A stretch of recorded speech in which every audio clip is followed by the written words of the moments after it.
Bismillahirrahmanirrahim. Assalamualaikum warahmatullahi wabarakatuh. Bismillah, alhamdulillah, wassalatu wassalamu ala rasulillah Muhammad bin Abdillah wa ala alihi wa sahbihi wa mawala ma ba'du. Rabbi shrah li sadri wa yassir li amri wa hlul 'uqdatam min lisani yafqahu qawli. Pertama-tama, marilah kita panjatkan puji beserta syukur kita kehadirat Allah yang Maha Ghafur. Salawat beserta salam semoga tercurah limpahkan kepada junjungan alam Kanjeng Nabi Muhammad Shallallahu Alaihi Wasallam, tak lupa kepada keluarganya, sahabatnya, tabiin dan tabiat, dan kita selaku umatnya mudah-mudahan diberikan syafaatul ijma amin ya rabbal alamin.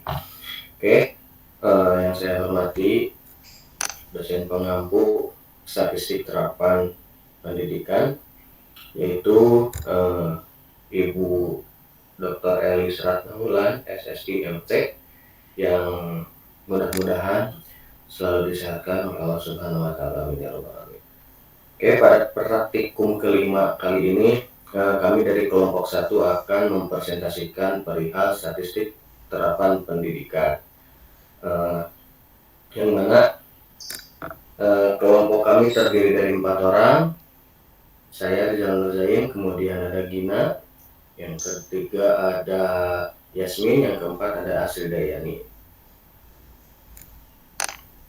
Untuk materi kali ini boleh dilanjut, Bu?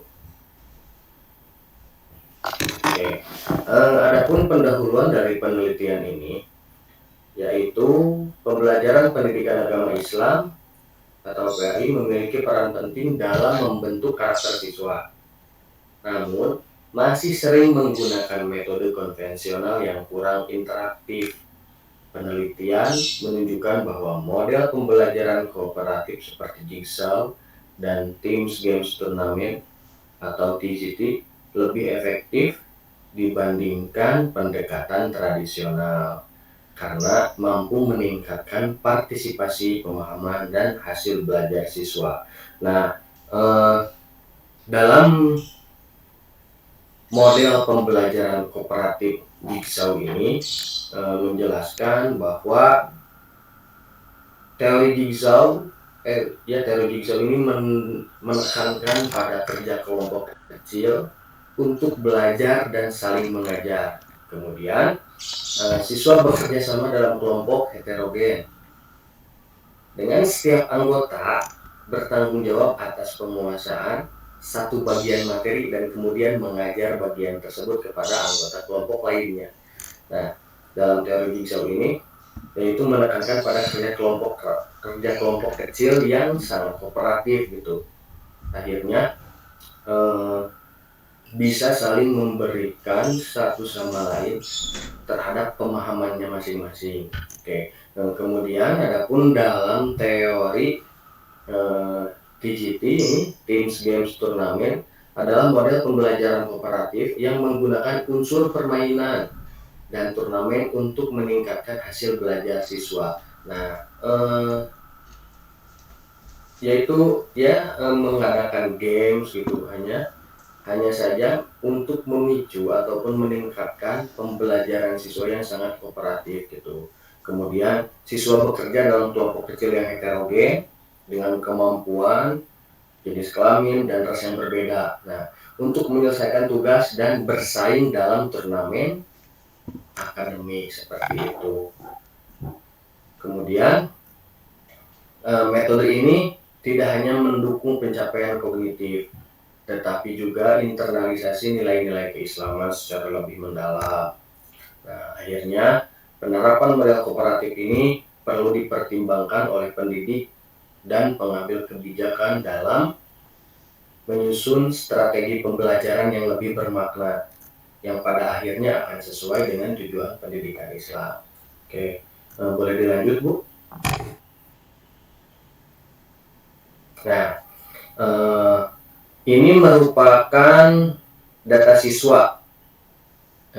Di kolom pertama itu ada kode siswa, kemudian teori Jigsaw, TGT, dan konvensional. Nah, dalam hipotesis pertama, tidak terdapat perbedaan yang signifikan antara yang belajar dengan metode jigsaw dan metode TGT.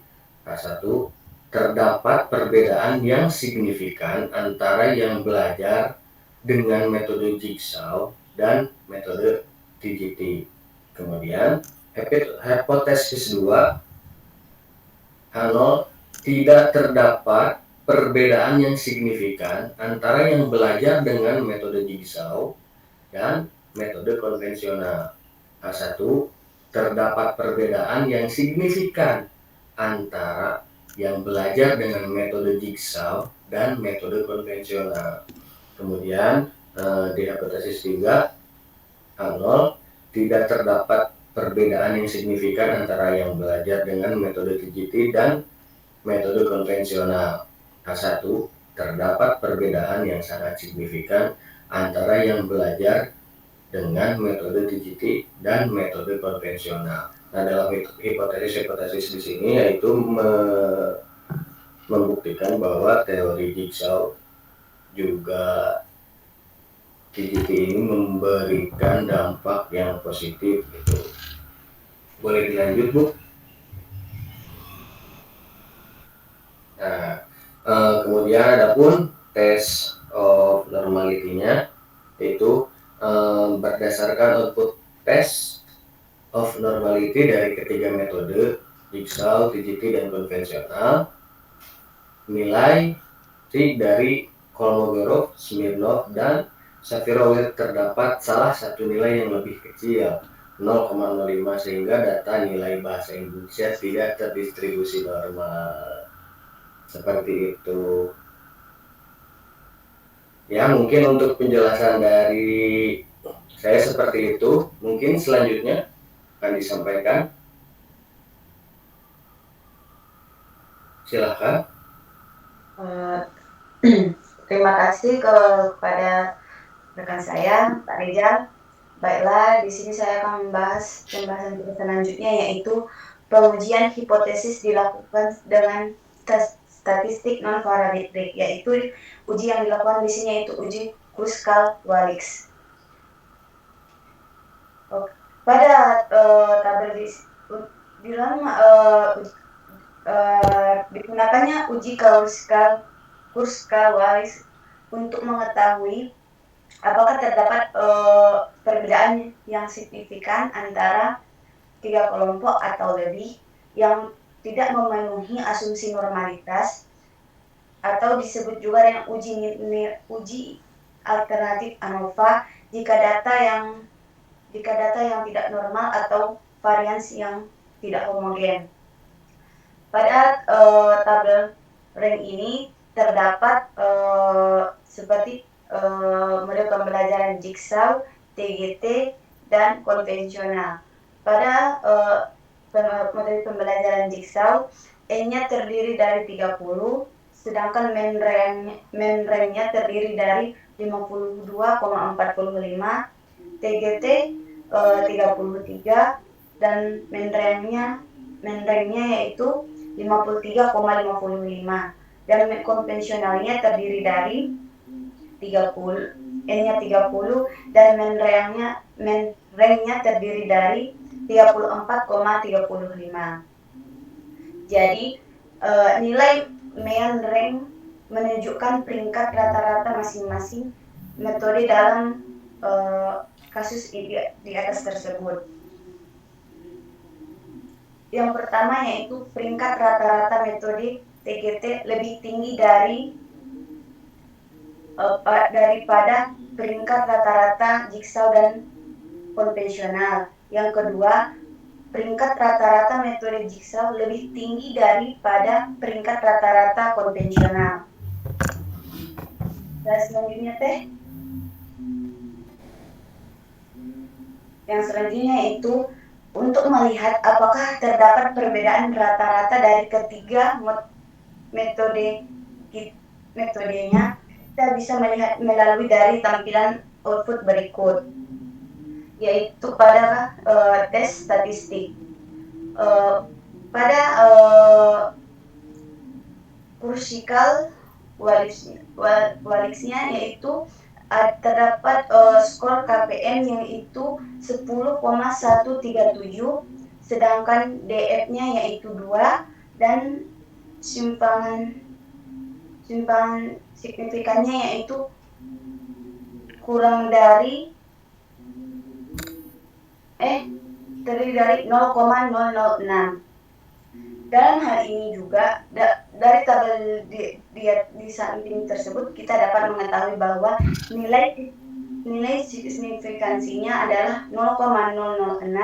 Nilai ini lebih kecil dari 0,05 sehingga HO ditolak, yaitu terdapat perbedaan hasil belajar siswa yang pada mata pelajaran bahasa Indonesia antara metode Jigsaw, TGT, dan konvensional.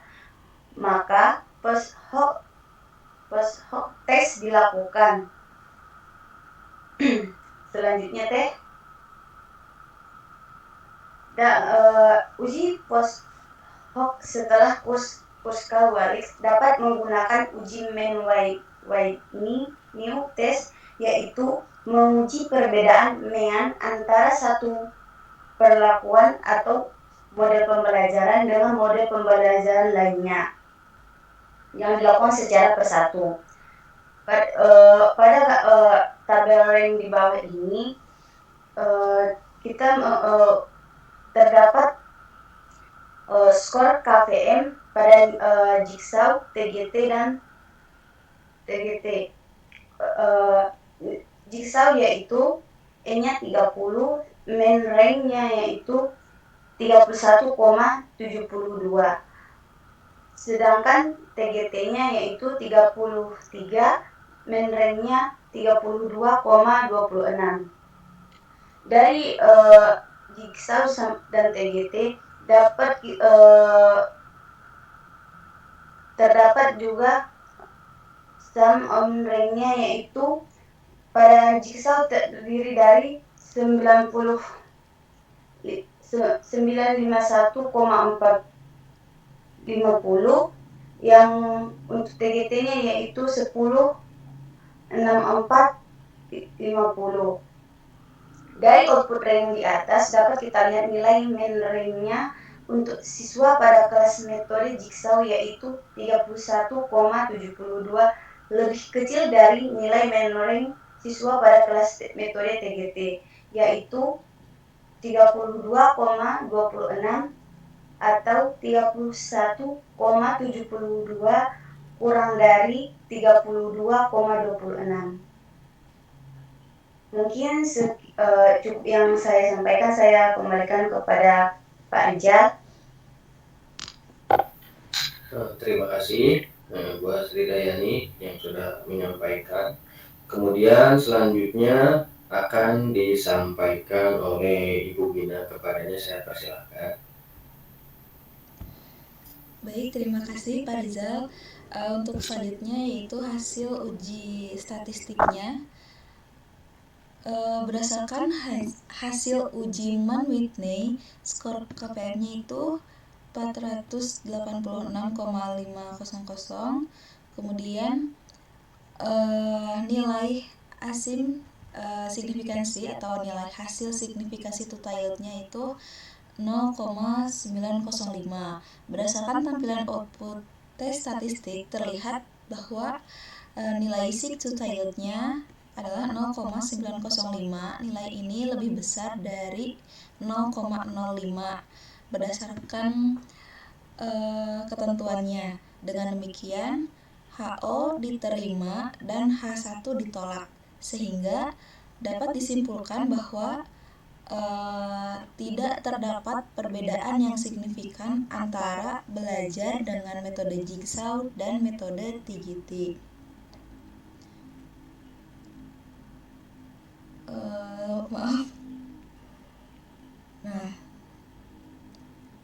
Slide selanjutnya, kalau tadi adalah metode Jigsaw dengan metode TGT, untuk yang sekarang kita mencari antara metode Jigsaw dan metode konvensional.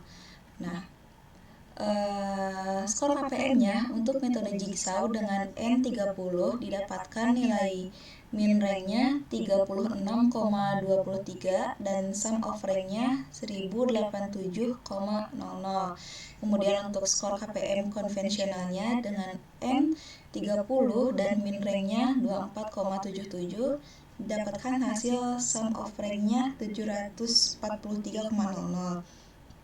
Dari output rank dapat kita lihat bahwa nilai min rank untuk siswa pada kelas metode jigsaw yaitu 36,23 lebih besar daripada nilai min rank pada siswa kelas metode konvensional yaitu 24,77.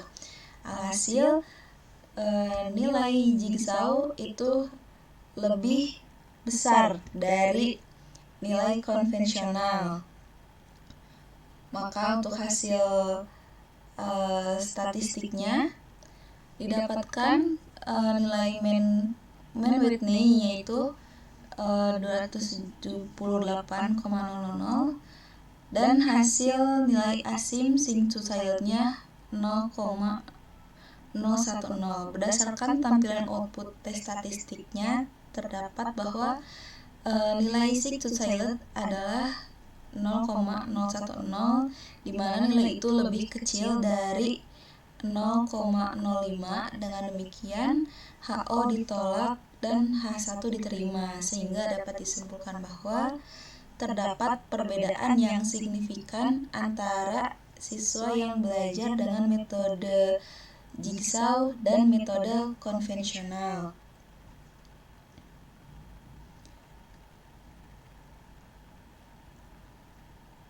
Untuk selanjutnya saya kembalikan kepada moderator. Oke, terima kasih buat Ibu Gina yang telah menyampaikan. Kemudian materi selanjutnya akan disampaikan oleh Saudari Ibu Yasmin. Kepadanya saya persilahkan. Oke, terima kasih kepada moderator. Saya akan melanjutkan presentasi selanjutnya, yaitu tabel rank, di mana tabel ini menunjukkan rata-rata peringkat nilai siswa yang berdasarkan dua metode pembelajaran. Yang pertama, metode pembelajaran TGT, yang kedua, metode pembelajaran konvensional, yang mana metode TGT ini main rank-nya 38,9, sedangkan metode konvensional main rank-nya 25,8. Karena 38,29 lebih besar daripada 25,8, artinya siswa yang belajar dengan metode TGT lebih baik daripada siswa yang belajar dengan metode konvensional. Nah,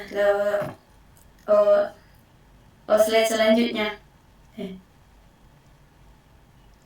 Nah, adapun kita lihat tabel statistik.